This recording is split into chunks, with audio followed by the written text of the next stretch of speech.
નમસ્કાર, હું છું પ્રેરણા. આપ જોઈ રહ્યા છો ઇન્ડિયા ન્યૂઝ ગુજરાતનું ખાસ બુલેટિન આપણો સુરત. સમાચારની શરૂઆત કરતા પહેલા એક નજર કરીએ આજની હેડલાઇન્સ પર. સીએમ ભૂપેન્દ્ર પટેલે વાઇબ્રન્ટ ગુજરાત રિજનલ કોન્ફરન્સનું ઉદ્ઘાટન કર્યું. દક્ષિણ ગુજરાતના ઉદ્યોગોને મળશે વૈશ્વિક ફલક. કરોડોના એમઓયુ થયા. 8 નવી સ્માર્ટ જીઆઈડીસીની જાહેરાત.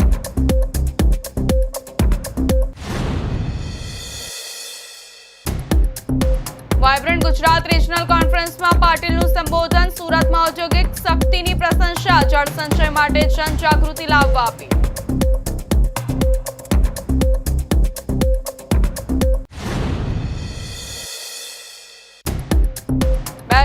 માં વાવેલું વાઇબ્રન્ટ ગુજરાત આજે વટવૃક્ષ બન્યું, કહ્યું સંઘવીએ. ગુજરાતનો જીડીપી 27 લાખ કરોડે પહોંચ્યો. મજબૂત અર્થતંત્રનો દાવો. ગુજરાત દેશની આર્થિક પ્રગતિનું એન્જિન, કહ્યું સંઘવીએ.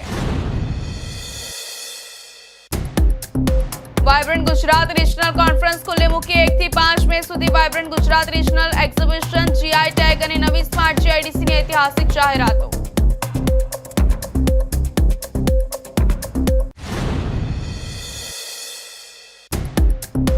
ગુજરાતમાં દેશનું પ્રથમ બેરિયરલેસ ટોલ પ્લાઝા શરૂ. 84 ટોલ પ્લાઝા પર MLFF ટેકનોલોજી કાર્યરત. વાહન રોક્યા વગર નંબર પ્લેટથી ટોલ કપાશે.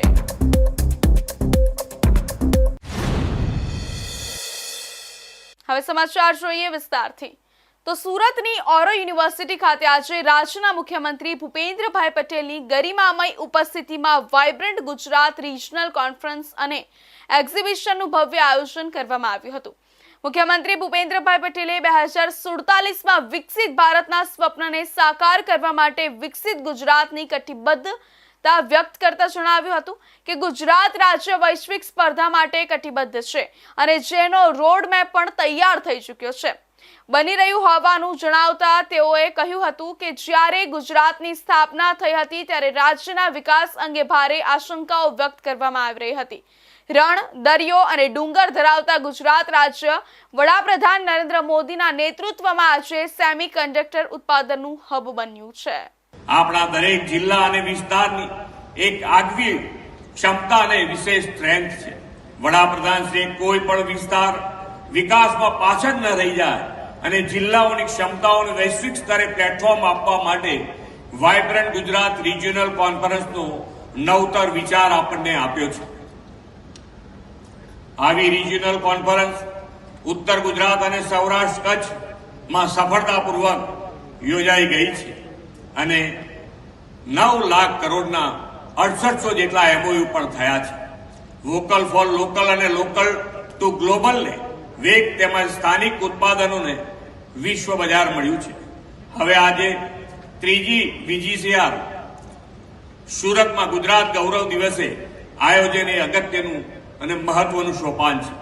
દક્ષિણ ગુજરાતનો આ આખો પ્રદેશ તો વેપાર ઉદ્યોગમાં પાયોનિયર છે. ભરૂચ અને સુરત બંદર સદીઓથી પોર્ટ એન્ડ શિપિંગ ઇન્ડસ્ટ્રીઝના લીડર રહ્યા છે. જેમ્સ એન્ડ જ્વેલરી અને ટેક્સટાઇલ સેક્ટર તો સુરતના આર્થિક વિકાસની કરોડરજ્જુ છે. અંકલેશ્વર, ભરૂચ અને વાપી શરીગામના ઇન્ડસ્ટ્રીયલ એરિયા તો કેમિકલ અને પેટ્રોકેમિકલ્સ ઉદ્યોગનું હોમ ગ્રાઉન્ડ છે અને દેશના કેમિકલ ઉદ્યોગમાં 33% હિસ્સો ગુજરાત ધરાવે છે. નવસારી અને વલસાડમાં ફાર્માસ્યુટિકલ્સ, કેમિકલ્સ અને બાગાયતી ક્ષેત્રમાં પણ સંકલિત વિકાસ માટે અપાર સંભાવનાઓ છે. નવસારી તો દેશના સૌથી મોટા ઉદ્યોગ જૂથના પ્રણેતા જમશેદ તાતાની જન્મભૂમિ છે. ડાંગ કુદરતી સુંદરતા અને ટ્રાઇબલ હેરિટેજ, ઇકો ટુરિઝમ અને પ્રાકૃતિક ખેત પેદાશોનું મુખ્ય કેન્દ્ર છે. આદરણીય શ્રી મોદી સાહેબની નેમ છે કે દક્ષિણ ગુજરાતનો આ ભવ્ય વારસો આવનારા સમયના ઉદ્યોગ સાથે કદમ મિલાવે અને સુરત દેશના આર્થિક ગતિવિધિનું મોટું કેન્દ્ર બને. આ માટે તેમની પ્રેરણાથી Surat dedicated freight corridor, railway corridor, national highway, Delhi Mumbai expressway, port, airport, bullet train, metro rail, outer ring road વગેરેને જોડીને એર, વોટર અને લેન્ડની કનેક્ટિવિટીથી ભારતનું મલ્ટી મોડલ ટ્રાન્સપોર્ટથી વેલ કનેક્ટ સિટી બની રહ્યું છે. આ VGRC સુરત અને તેની આસપાસના જિલ્લાઓને ગ્રોથ હબ બનાવીને વિકસિત ભારતના નિર્માણમાં ગુજરાતનું ચાલક બળ બનશે. 2047 સુધીમાં વિકસિત ભારતના નિર્માણના વડાપ્રધાનશ્રી આપેલા વિઝનને સાકાર કરવા માટે આપણે વિકસિત ગુજરાત 2047નો રોડ મેપ તૈયાર કર્યો છે. આ રોડ મેપમાં પણ આપણે વડાપ્રધાનશ્રીના સૌના સાથ સૌના વિકાસના ધ્યેય સાથે દરેક સેક્ટર્સનું હિત, દરેક વ્યક્તિનું લિવિંગ વેલ અને અર્નિંગ વેલને સુધરે તેનું ધ્યાન રાખ્યું છે.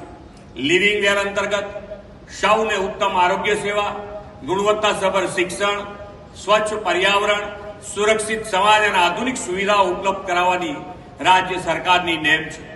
આ રોડ મેપમાં આપણે 2047નું ગુજરાત કેવું હશે તે માટે વિવિધ લક્ષ્યાંકો નિર્ધારિત કર્યા છે. દેશની નિકાસમાં ગુજરાતનો હિસ્સો 40% કરવાનો અને સેમિકન્ડક્ટર જેવા ઉદ્યોગો પર ભાર મૂકવાનું લક્ષ્ય છે. અર્નિંગ વેલમાં ગુજરાતને સમૃદ્ધ અર્થતંત્ર તરીકે વિકસાવવાનું લક્ષ્ય રાખ્યું છે. EV, green hydrogen, semiconductor, AI જેવી ફ્યુચર ઇન્ડસ્ટ્રીઝ દ્વારા ઇન્વેસ્ટમેન્ટ અને એમ્પ્લોયમેન્ટ બંને વધારવાના છે. 2047ના વિકસિત ભારતના વડાપ્રધાનશ્રીના ધ્યેયને પાર પાડવા આપણે સર્વગ્રાહી વિકાસની દિશામાં આગળ વધી રહ્યા છે. દરેક જિલ્લો પોતાના આગવા પોટેન્શિયલ સાથે આ દિશામાં આગળ વધે તે માટે 6 રિજિયનલ ઇકોનોમી માસ્ટર પ્લાન તૈયાર કર્યા છે. સુરતમાં આયોજિત 2 દિવસીય વાઇબ્રન્ટ ગુજરાત રિજનલ કોન્ફરન્સમાં સંબોધન કરતા કેન્દ્રીય જળ શક્તિ મંત્રી સી.આર. પાટીલે સુરતની ઔદ્યોગિક ક્ષમતાને બિરદાવતા જણાવ્યું હતું કે આજે બોર્ડર પર મોકલવામાં આવતી તોપ અને સૈનિકો માટેની હલકા વજનની તોપ પણ સુરતમાં જ બની રહી છે. ઉદ્યોગોના વિકાસની સાથે પાણીની જરૂરિયાતોને પણ ધ્યાનમાં રાખવી જરૂરી છે તે વાત પર ભાર મૂકતા તેમણે જળ સંચયના નારાને બુલંદ કરવાની અપીલ કરી હતી. ઇન્ફ્રાસ્ટ્રક્ચરની સાથે સાથે એને પાણીની પણ જરૂર હોય છે. સરકારનો તો સહયોગ છે જ. સરકારે તો કહ્યું છે કે અમે તમારા મિત્ર છીએ અને મિત્ર તરીકે સપોર્ટ કરીએ છીએ. ત્યારે આ પાણીની જરૂરિયાતને પણ ધ્યાનમાં રાખવાની જરૂર છે. અને એટલા જ માટે માનનીય પ્રધાનમંત્રી શ્રી નરેન્દ્ર મોદી સાહેબ આ દેશના વિકાસમાં પાણીની જરૂરિયાત પૂર્ણ કરવા માટે એમણે કમર કસી છે અને એના ખૂબ સારા પરિણામો એ આપણને જોવા પણ મળી રહ્યા છે. આપણા દેશમાં લગભગ 4000 BCM વરસાદનું પાણી આવે છે. આપણી જરૂરિયાત છે ફક્ત 1100 BCMની. અને જે વિકસિત ભારત 2047ની આપણે વાત કરીએ છીએ ત્યારે આપણી જરૂરિયાત ફક્ત 1180 BCM થવાની છે. પરંતુ આજે આપણી કેરિંગ કેપેસિટી લગભગ 6500 ડેમ, નદીઓ, નાળા સાથે ફક્ત 750 BCM છે. અને એના કારણે આપણે ધરતીમાંથી પાણી કાઢીએ છીએ. આપણી જરૂરિયાતને પૂર્ણ કરવા માટે જે આપણે પાણી ઉલેચીએ છીએ એ ચીન અને અમેરિકા એ યુએસ બંને મળીને જે પાણી ઉલેચે છે એના કરતાં પણ ડબલ પાણી એ આપણે જમીનમાંથી કાઢીએ છીએ. એક રિપોર્ટ હમણાં છપાયો હતો, એની કેટલી સચ્ચાઈ છે એ જાણવા માટેના પણ અમે પણ પ્રયત્ન કરી રહ્યા છે. પણ એમાં કહેવામાં આવ્યું હતું કે જે આપણા દેશની અંદર જે પાણી ઉલેચવામાં આવે છે એના કારણે ધરતી પણ કેટલાક સેન્ટીમીટર સુધી પોતાના ધરી પરથી હલી જવાની શક્યતા છે. એના કારણે પણ ભયંકર પરિણામો આવી શકે એ પ્રકારની વાત એ રિપોર્ટમાં છે. એની સચ્ચાઈ પણ જાણવા માટે અમારા મંત્રાલયમાંથી પૂરા પ્રયત્ન કરવામાં આવી રહ્યા છે. આ ધરતી ઉપર સુરત શહેરમાં જ 6 સપ્ટેમ્બરના 2024ના દિવસે માનનીય પ્રધાનમંત્રી મોદી સાહેબે એક જળ સંચય જન ભાગીદારીથી જન આંદોલનનો એક આહ્વાન પણ કર્યું હતું. અને એની અંદર એમણે કહ્યું હતું કે કર્મભૂમિથી માતૃભૂમિ માટે એમણે યોગદાન આપવું જોઈએ. અને એના કારણે અમે લગભગ ગઈકાલ સુધીમાં 70 લાખથી વધુ સ્ટ્રક્ચર લોકોના સહકાર સાથે બનાવ્યા છે. અને એના કારણે ખૂબ મોટો જળ સંચય થયો છે. આપણે અહીંયા પણ લગભગ 2 BCM પાણી એ આપણે વધારાનો સંગ્રહ કરી શક્યા છે. તો આ જળ સંચયની જે વાત છે એ તો ઇન્ડસ્ટ્રીએ પોતે પણ કરવું જોઈએ છે. આપણે જાણીએ છીએ કે આપણે લગભગ 83% પાણી એ આપણે એગ્રીકલ્ચરમાં વાપરીએ છીએ, 14% પાણી આપણે કોમ્યુનિટીમાં વાપરીએ છીએ અને ફક્ત 2.5% પાણી આપણે ઇન્ડસ્ટ્રીમાં વાપરીએ છીએ. પરંતુ ઇન્ડસ્ટ્રી જ્યાં હોય છે ત્યાં વધારે પાણી વાપરે છે અને પોતાની જરૂરિયાત માટે એ ઘણીવાર જમીનમાંથી પાણી ઉલેચે છે. એના કારણે ખૂબ મોટી ભયંકર જે પરિણામો પણ સર્જાતા હોય છે. ત્યારે મારે સૌ ઇન્ડસ્ટ્રીયલિસ્ટને પણ અહીંયા કહેવું છે કે આપ સૌ પણ જમીનમાંથી પાણી ઉછળવાને ઉલેચવાને બદલે સરફેસ વોટર જ મેળવવાનો પ્રયત્ન કરો. સુરત શહેર તો એક સારું ઉદાહરણ છે કે મહાનગરપાલિકા સુરત દ્વારા લગભગ ટર્સરી ટ્રીટેડ વોટર વેચીને આજે લગભગ 300-350 કરોડ રૂપિયા એ કમાણી કરે છે અને હજુ પણ વધુ કરવા માટેનો પ્રયત્ન કરે છે. એક આખા દુનિયામાં સુરત શહેર એક એવું શહેર પણ છે કે જેની વિશેષતા હમણાં હર્ષભાઈએ કરી હતી, એમાં હું કેટલોક ઉમેરો કરવા માગું છું. સુરત શહેરની અંદર આવનારા 50 વર્ષમાં જે પોપ્યુલેશન વધવાનું છે અને એ પોપ્યુલેશનની સાથે લગભગ જે વોટર બેઝ ઇન્ડસ્ટ્રી આવશે એની જે પાણીની જરૂરિયાત છે એ જરૂરિયાત પૂર્ણ કરવા માટે સુરત શહેરે એના પગલાં લીધા છે, એના બરાદ બનાવે છે. અમારા જ મંત્રાલયમાંથી અમે એમાં 600 કરોડ રૂપિયા મંજૂર કર્યા છે. સુરત ખાતે આયોજિત વાઇબ્રન્ટ રિજનલ કોન્ફરન્સ દરમિયાન નાયબ મુખ્યમંત્રી હર્ષ સંઘવીએ વાઇબ્રન્ટ ગુજરાતના સ્થાપના દિવસની શુભકામનાઓ પાઠવતા જણાવ્યું હતું કે વર્ષ 2003માં તત્કાલીન મુખ્યમંત્રી અને વર્તમાન વડાપ્રધાન નરેન્દ્રભાઈ મોદીએ જે બીજ રોપ્યું હતું તે આજે વટવૃક્ષ બની ગયું છે. તેમણે ઉમેર્યું કે આ ઐતિહાસિક અવસરે લાખો યુવાનોના સપનાઓ સાકાર થશે. ગુજરાતની આર્થિક પ્રગતિનો ચિતાર આપતા તેમણે કહ્યું કે ગુજરાતનો જીડીપી આજે 27 લાખ કરોડ રૂપિયા સુધી પહોંચી ગયો છે, જે રાજ્યની મજબૂત આર્થિક સ્થિતિ દર્શાવે છે. ગુજરાતના ગૃહમંત્રી અને ઉદ્યોગ મંત્રી હર્ષ સંઘવીએ ગુજરાતના અર્થતંત્ર અને જીડીપી અંગે મહત્વની વિગતો રજૂ કરી છે. वाइब्रेंट गुजरात ग्लोबल समिट की परिकल्पना किसी भी कहानी की शुरुआत वो छोटे तौर से चालू होती है. गुजरात के पास बहुत सारी अपॉर्चुनिटीज थी और वो अपॉर्चुनिटीज को दुनिया तक पहुंचाने के लिए तब के मुख्यमंत्री और आज देश के प्रधानमंत्री श्री नरेंद्र मोदी जी ने 2003 में वाइब्रेंट गुजरात का एक विजन दुनिया तक पहुंचाने के लिए खास तौर पे गुजरात में वाइब्रेंट गुजरात की शुरुआत की गई. 2003 में वाइब्रेंट गुजरात की शुरुआत केवल 76 MOU के साथ हुई थी और आज 2009 में वैश्विक स्तर तक वाइब्रेंट गुजरात पहुंचा. 2024 में 10वें शिखर सम्मेलन तक 41,299 MOU के साथ 26 लाख करोड़ के प्रस्तावित निवेश तक और 2025-26 के इस मंच में एक नई दिशा आदरणीय मुख्यमंत्री श्री भूपेंद्र भाई पटेल जी ने दी कि हम एक नई सोच के साथ काम करने वाले लोग हैं. हम इगोइस्ट लोग नहीं हैं. हम हमारे निवेशकों को हर रोज पूछते हैं, सामने चल के पूछते हैं क्या आपको कोई तकलीफ है. अगर उन्हें कोई तकलीफ नहीं हो तो फिर से हम लोग कुछ महीनों के बाद मिलते हैं कि आपकी फील्ड में सरकार की ओर से कुछ नई चीजें करने की आवश्यकता है. उनकी सोच के साथ, उनके विजन के साथ और उनकी आइडियाज के साथ हम गवर्नमेंट में रिजिड होके पॉलिसीज नहीं बनाते हैं. हम गवर्नमेंट में रिजिड होके नियम नहीं बनाते हैं. हम हमारे व्यापारियों के साथ बैठ के नए नए प्रयास करते हैं और दुनिया के बीच में हमारे व्यापारी ज्यादा से ज्यादा कॉम्पिटिटिव रह पाए उसके लिए उनके साथ बैठ के निर्णय लेते हैं, उनके हित में निर्णय लेते हैं, जिससे मेरे गुजरात में आके निवेश करने वाले एक भी व्यापारियों को केवल भारत के साथ कंपटीशन नहीं लेकिन दुनिया के साथ वो कैसे कंपटीशन कर पाए, वो सोच के साथ भूपेंद्र भाई पटेल की सरकार काम करती है. हम सब आपके साथ, कोई उप मुख्यमंत्री, कोई मुख्यमंत्री, कोई मंत्री, कोई चीफ सेक्रेटरी उस तौर पे काम करने की सोच के साथ आगे नहीं बढ़ रहे. हम आपके दोस्तों के तौर पे आपके साथ काम कर रहे हैं. गुजरात सरकार हमेशा आपकी पार्टनर है. गुजरात सरकार हमेशा आपके लिए आपके गाइड हैं. हम आपके हमेशा के लिए साथी हैं. हम आपके साथ खड़े हैं.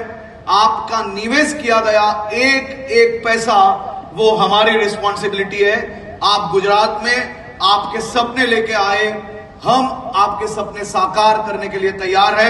फिर से एक बार मैं आप सबका वाइब्रेंट गुजरात रीजनल कॉन्फ्रेंस सूरत में बहुत बहुत स्वागत करता हूं। बहुत बहुत आभार। હવે સમય છે એક વિરામનો। મુદ્દાઓ છે દેશના, પેનલ પર થશે ચર્ચા, વાતમાં થશે સ્પષ્ટ સંવાદ।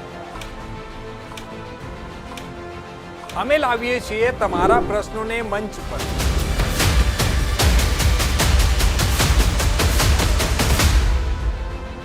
કેમ કે સમસ્યા તમારી, લડત અમારી।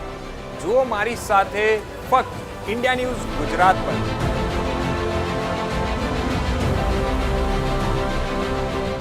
વિરામ બાદ ફરી આપ સૌનું સ્વાગત છે।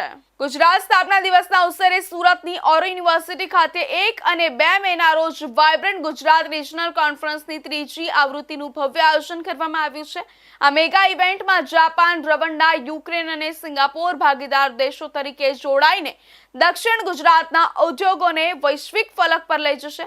રાજ્યપાલ આચાર્ય દેવવ્રત, મુખ્યમંત્રી ભૂપેન્દ્રભાઈ પટેલ અને નાયબ મુખ્યમંત્રી હર્ષ સંઘવી સહિતના મંત્રીમંડળની ઉપસ્થિતિમાં આ મહોત્સવ સુરતના આંગણે રાજ્યની અસ્મિતાને નવી ઓળખ આપશે। વિકસિત ભારત @2047ના મહત્વકાંક્ષી દ્રષ્ટિકોણને સાકાર કરવાના હેતુથી આયોજિત આ કોન્ફરન્સમાં દક્ષિણ ગુજરાતના સુરત, ભરૂચ, ડાંગ, નવસારી, તાપી અને વલસાડ એમ 6 જિલ્લાઓની ઔદ્યોગિક ક્ષમતા પર વિશેષ પ્રકાશ પાડવામાં આવશે। કોન્ફરન્સની સમાંતર 1 થી 5 મે સુધી વાઇબ્રન્ટ ગુજરાત રિજનલ એક્ઝિબિશનનું પણ આયોજન કરવામાં આવ્યું છે। લગભગ 12,000 ચોરસ મીટરના વિશાળ વિસ્તારમાં પથરાયેલું આ એક્ઝિબિશન નવીનતા, ઉદ્યોગ સાહસિકતા અને રોકાણની તકોનું એક જીવંત કેન્દ્ર બની રહ્યું। તેમાં નાના અને મધ્યમ કક્ષાના ઉદ્યોગો, MSMEથી લઈને મલ્ટીનેશનલ કંપનીઓ પોતાની પ્રોડક્ટ્સ અને ટેકનોલોજીનું પ્રદર્શન કરશે, જે પ્રાદેશિક અર્થતંત્રને એક નવી ઊંચાઈ પર લઈ જશે। આ વાઇબ્રન્ટ રિજનલ કોન્ફરન્સ માત્ર ચર્ચાઓ પૂરતી સીમિત નહીં રહે, પરંતુ આર્થિક વિકાસના નક્કર પગલાઓનું કેન્દ્ર બનશે। વિશ્વવિખ્યાત Surat cut diamond GI tag પર એક ખાસ કવર પ્રકાશિત કરવામાં આવ્યું છે, જે સુરતના હીરા ઉદ્યોગ માટે ખરેખર ગૌરવની ક્ષણ બની રહી હતી। કોન્ફરન્સના 2 દિવસ દરમિયાન વિવિધ ક્ષેત્રોમાં રોકાણ અને રોજગારીની તકો અંગે ગહન ચર્ચાઓ થઈ। પ્રથમ દિવસે કૃષિ અને બાગાયત, કાપડ, રસાયણો, સ્ટાર્ટઅપ્સ, પરમાણુ ઉર્જા અને કુદરતી ગેસ જેવા વિષયો પર સેમિનાર યોજાયો। વિશેષ રૂપે જાપાન અને યુક્રેન દ્વારા મહિલા સશક્તિકરણના વિષય પર માર્ગદર્શન આપ્યું। બીજા દિવસે પ્રાદેશિક MSME કોન્ક્લેવનું આયોજન કરાયું છે, જેમાં gems and jewellery, circular economy, કૌશલ્ય વિકાસ, defence, green hydrogen, eco tourism અને ફિશરીઝ જેવા સેક્ટર્સ પર નિષ્ણાંતો પોતાના વિચારો રજૂ કરશે। ભારતના યશસ્વી વડાપ્રધાન શ્રી નરેન્દ્રભાઈ મોદીએ શરૂઆત કરેલી વાઇબ્રન્ટ ગુજરાતની, જ્યારે તેઓ ગુજરાતના CM હતા, પરંતુ આ પરંપરાને અમારા યશસ્વી મુખ્યપ્રધાન એવા ભૂપેન્દ્રભાઈ પટેલ અને ડેપ્યુટી CM હર્ષભાઈ સંઘવીએ જે નવી પહેલ કરી છે, એક નવો સુધાર લાવ્યા છે કે વાઇબ્રન્ટ ગુજરાતની અંદર 4 અલગ અલગ ઝોનની અંદર આ કાર્યક્રમનું આયોજન કર્યું। એમાં આજે સાઉથ ગુજરાત વાઇબ્રન્ટ ગુજરાતના આયોજનના કારણે અમે ચોક્કસ માનીએ છીએ કે સ્થાનિક ઉદ્યોગોને, ખાસ કરીને ડાયમંડ ઇન્ડસ્ટ્રી અને ટેક્સટાઇલ ઇન્ડસ્ટ્રીને અને સોલાર પાવર ઇન્ડસ્ટ્રીને ખૂબ મોટો પ્રોત્સાહન મળશે। ગઈકાલે પણ ઘણા લોકો અહીંયા લેબ્રોન ડાયમંડની વિઝિટ માટે ડેલિગેશનો જે ફોરેનથી આવ્યા છે એમની વિઝિટ પણ કરાવી, અને એ લોકોને એક નવી આઈડિયા મળ્યો કે ભાઈ આ લેબ્રોન ડાયમંડ સિન્થેટિક ડાયમંડ નથી, પણ નેચરલ ડાયમંડની કમ્પેરિઝનમાં જ છે। એટલે આ ઇન્ડસ્ટ્રીને પણ ઘણું પુશઅપ મળશે, અને આ કાર્યક્રમના કારણે નાની ઇન્ડસ્ટ્રીને, ખાસ કરીને MSME ઇન્ડસ્ટ્રીને પણ ખૂબ મોટો ફાયદો થશે। અને કાર્યક્રમ કરવા બદલ અમે ગુજરાતના CM ભૂપેન્દ્રભાઈ પટેલ અને ડેપ્યુટી CM શ્રી હર્ષભાઈ સંઘવીનો ખૂબ ખૂબ આભાર વ્યક્ત કરીએ છીએ। હું ચોક્કસ માનું છું કે ડાયમંડ ઇન્ડસ્ટ્રીનું જે ક્લિયરિફિકેશન છે, ખાસ કરીને નવું જે મેકિંગ ઇન ઇન્ડિયાના કોન્સેપ્ટ સાથે આપણે લેબ્રોન ડાયમંડને જે ગ્રોથ કરી રહ્યા છીએ, એની ઓરિજિનાલિટી, મેન્યુફેક્ચરિંગ કઈ રીતના થાય, એનો ગ્રોન કઈ રીતના થાય, ડેલિગેશનો વિવિધ અલગ અલગ કન્ટ્રીમાંથી આવેલા છે, લોકોએ પ્રેક્ટિકલ જોયું, ત્યારે અમને આઈડિયા આવ્યો કે ભાઈ આ ડાયમંડ ખરીદવામાં અથવા એને યુઝ કરવામાં કોઈ પ્રોબ્લેમ નથી। 2000 ટન પછી આજે ફરીથી અહીંયા 2026માં આ વાઇબ્રન્ટ ગુજરાતનું જે અહીંયાથી શરૂઆત થાય છે, એ અમારે માટે ખૂબ આનંદ ને ગર્વની વાત છે। નરેન્દ્રભાઈ મોદીએ જે વૃક્ષ રોપેલો હતો એ ઘટાદાર મોટા વૃક્ષમાં કન્વર્ટ થયો છે.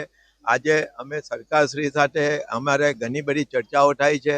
એ ચર્ચામાં એક અમે બહુ મોટો પ્રોજેક્ટ જે હાથમાં લીધો છે એ સુરતની દક્ષિણ ગુજરાત એટલે સુરતના જેટલા ટેક્સટાઇલ પ્રોસેસિંગ કે અન્ય કેમિકલ ઉદ્યોગો છે એ લોકોનો કોમન એફ્લુએન્ટ ટ્રીટમેન્ટ પ્લાન છે બધાનો.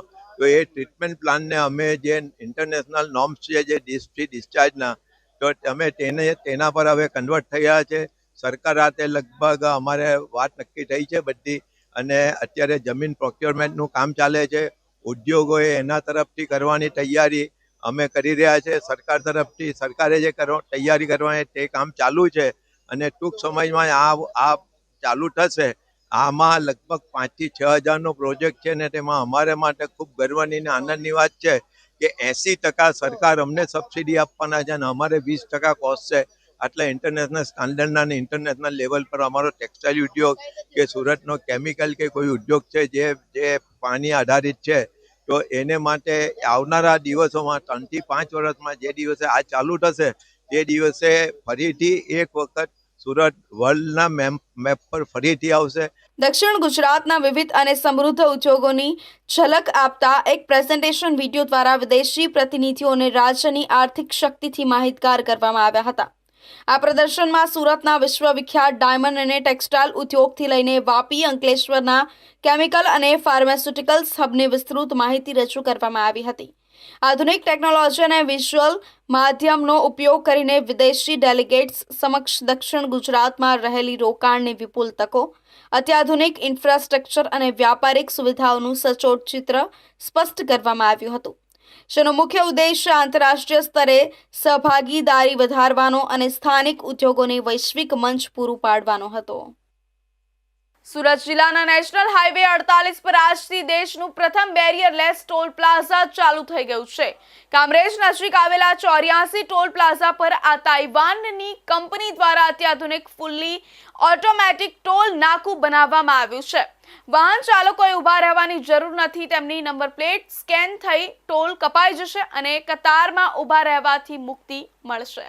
કેન્દ્રીય માર્ગ પરિવહન અને રાજમાર્ગ મંત્રી નીતિન ગડકરીએ ગુજરાતમાં નેશનલ હાઈવે 48ના સુરત ભરૂચ સેક્શન પર 84 ટોલ પ્લાઝા ખાતે ભારતની પ્રથમ multi lane free flow barrierless tolling system શરૂ કરવાની જાહેરાત કરી હતી.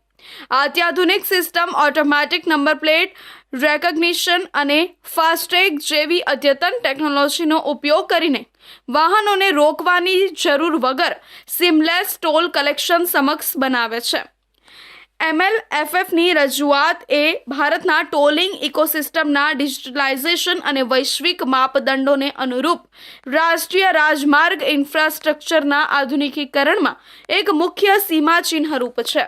આ સિસ્ટમથી મુસાફરીના સમયમાં નોંધપાત્ર ઘટાડો, હાઈવે પર ભીડમાં ઘટાડો, ઇંધણ કાર્યક્ષમતામાં સુધારો, વાહનોના ઉત્સર્જનમાં ઘટાડો અને ટોલ કામગીરીમાં માનવીય હસ્તક્ષેપ લઘુત્તમ થવાની અપેક્ષા છે. मल्टी लेन फ्री फ्लो मतलब बैरियर लेस टोलिंग है ये. इसमें रुकने की आवश्यकता नहीं है. आप गैंट्री के नीचे से निकलेंगे, जो मल्टी लेन फ्री फ्लो की गैंट्री है उसके नीचे से निकलेंगे तो टोल अपने आप हाई परफॉर्मेंस इक्विपमेंट्स जो लगे हैं, NPR कैमरा है, हाई परफॉर्मेंस RFID रीडर्स हैं, उससे अपने आप टोल कट जाएगा. आपको रुकने की ज़रूरत नहीं. ये देखिए मल्टी लेन फ्री फ्लो जो है एक टोल कलेक्ट करने का तरीका है. पहले हम ट्रेडिशनल बैरियर से कलेक्ट करते थे, अभी फ्री फ्लो से कलेक्ट कर रहे हैं. बाकी जो भी प्रावधान फीस के हैं, जो हम यूज़र फ़ी लेते हैं, वो सब नेशनल हाईवे फ़ी रूल्स 2008 से गवर्न होते हैं. उसके अंतर्गत डिस्काउंट पासेस का प्रावधान है. जैसे एनुअल पास है 3075 रुपये का आप लीजिए, 200 टोल क्रॉसिंग पूरे भारत के NH में कर सकते हैं. आप 20 किलोमीटर के दायरे में जो टोल प्लाजा के रहते हैं तो वो लोकल पास आप ले सकते हैं. उसमें 350 रुपये में आप अनलिमिटेड बार 1 महीने में जा सकते हैं. बाकी डिस्ट्रिक्ट की अगर कमर्शियल गाड़ी है तो उसके आधा पैसा लगता है. तो ये सारा जो पहले थी व्यवस्था वही अभी भी व्यवस्था है. सिर्फ multi lane free flow toll collect करने का जरिया चेंज हो रहा है बस. ये मल्टी लेन फ्री फ्लो जो आज मिडनाइट 00 आवर्स से इंडिया का पहला और राज्य के स्थापना दिवस पे सेंट्रल गवर्नमेंट NHAI द्वारा इसे इम्प्लीमेंट किया जा रहा है. इसकी फंक्शनैलिटी पे अमित चित्रंशी जो हमारे चीफ ऑपरेटिंग ऑफिसर हैं, उन्होंने ये आपको डिटेल में बताया कि ये वही सिस्टम है बट विथ एडवांस टेक्नोलॉजी है। जो पुराने हमारे कैमरे थे जो हम बैरियर टोलिंग में करते थे वो 20 से 30 किलोमीटर पर आवर की स्पीड में डिटेक्ट करते थे। अब ये एडवांस कैमरे जो टेक्नोलॉजी इन्हेंस हो गई है और ऐसी टेक्नोलॉजी इंडिया में इम्प्लीमेंट हो रही है, इसमें हम 120 की स्पीड पे भी गाड़ी के RFID नंबर्स प्लेट्स और उनकी टोलिंग सिस्टम को न्यू टेक्नोलॉजी से हम कैप्चर कर रहे हैं।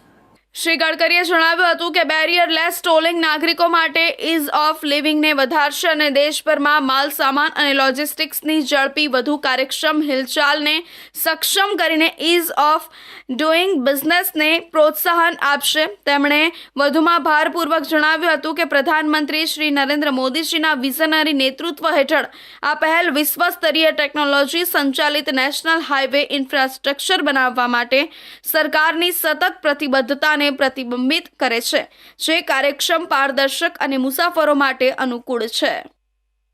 સુરતમાં મહિલાઓ અને બાળકીઓ વિરુદ્ધના ગુનાઓમાં ચિંતાજનક વધારો થઈ રહ્યો છે। સચિન GIDC પોલીસ સ્ટેશનની હદમાં આવેલા કંસાડ રોડ પર એક શરમજનક ઘટના સામે આવી છે। ગોકુલધામ સોસાયટીમાં કરિયાણાની દુકાન ચલાવતા 47 વર્ષીય પ્રભુલાલ માલી 11 વર્ષની માસૂમ બાળકી સાથે છેડતી કરતા સમગ્ર વિસ્તારમાં રોષ ફેલાયો છે। ઘટનાને પગલે સ્થાનિકોમાં ભારે રોષ જોવા મળ્યો છે અને લોકોએ આરોપીની દુકાનની બહાર એકત્ર થઈ વિરોધ નોંધાવ્યો હતો। 30 એપ્રિલે ગુરુવારે સવારે આશરે 11 વાગ્યે 11 વર્ષની બાળકી પ્રભુલાલની દુકાને પાવડર લેવા ગઈ હતી। પાવડર લીધા બાદ બાળકીએ બાજુની આઈસ્ક્રીમની દુકાનમાં પેપ્સી વિશે પૂછપરછ કરી હતી। તે સમયે દુકાનમાં અન્ય કોઈ ગ્રાહક ન હોવાથી આરોપીએ બાળકીને લાલચ આપી કે પેપ્સી અંદર ફ્રીજમાં છે, તું જાતે લઈ લે। માસૂમ બાળકી જેવી દુકાનની અંદર ફ્રીજ પાસે પહોંચી આરોપીએ તેની સાથે અડપલા કરવાનું શરૂ કર્યું। એટલું જ નહીં, બાળકીના છાતીના ભાગે હાથ ફેરવી અડપલા કરતા હેપતાઈ ગઈ હતી। બાળકી હિંમત દાખવી નરાધમની પકડમાંથી છૂટીને સીધી ઘરે ભાગી હતી અને રડતા રડતા પોતાની માતાને આપવીતી જણાવી હતી। ઘટનાની જાણ થતાં જ ગોકુલધામ સોસાયટીના રહીશો મોટી સંખ્યામાં દુકાન બહાર એકઠા થઈ ગયા હતા। સ્થાનિક મહિલાઓએ ભારે રોષ વ્યક્ત કરતા જણાવ્યું હતું કે આવા નરાધમોનું તો મોઢું કાળું કરવું જોઈએ, જેથી સમાજમાં દાખલો બેસે। આજે એક બાળકી સાથે થયું, કાલે બીજી દીકરીઓ સાથે પણ થઈ શકે। અમને આવો માણસ સોસાયટીમાં નથી જોઈતો। આ સમગ્ર ઘટના દુકાનમાં લાગેલા CCTV કેમેરામાં કેદ થઈ ગઈ હતી। ફૂટેજમાં આરોપી બાળકી સાથે છેડતી કરતો સ્પષ્ટપણે દેખાઈ આવતા પોલીસ માટે તે મહત્વનો પુરાવો સાબિત થયો છે। 47 વર્ષીય આધેડ વ્યક્તિએ પોતાની દીકરી સમાન બાળકી સાથે કરેલું આ કૃત્ય જાણીને લોકોમાં ઘૃણા ફેલાય છે। સચિન GIDC પોલીસે તાત્કાલિક ઘટના સ્થળે પહોંચી આરોપી પ્રભુલાલ માલીની ધરપકડ કરી લીધી છે। તેની વિરુદ્ધ પોક્સો એક્ટ હેઠળ ગુનો નોંધી કાયદેસરની કાર્યવાહી હાથ ધરવામાં આવી છે। પરંતુ આ ઘટનાએ ફરી એકવાર શહેરના સ્થાનિક વિસ્તારોમાં બાળકીઓની સુરક્ષા સામે સવાલો ઊભા કર્યા છે। તો આ હતા અત્યાર સુધીના મહત્વના સમાચાર। વધુ સમાચાર માટે જોતા રહેજો ઇન્ડિયા ન્યૂઝ ગુજરાત।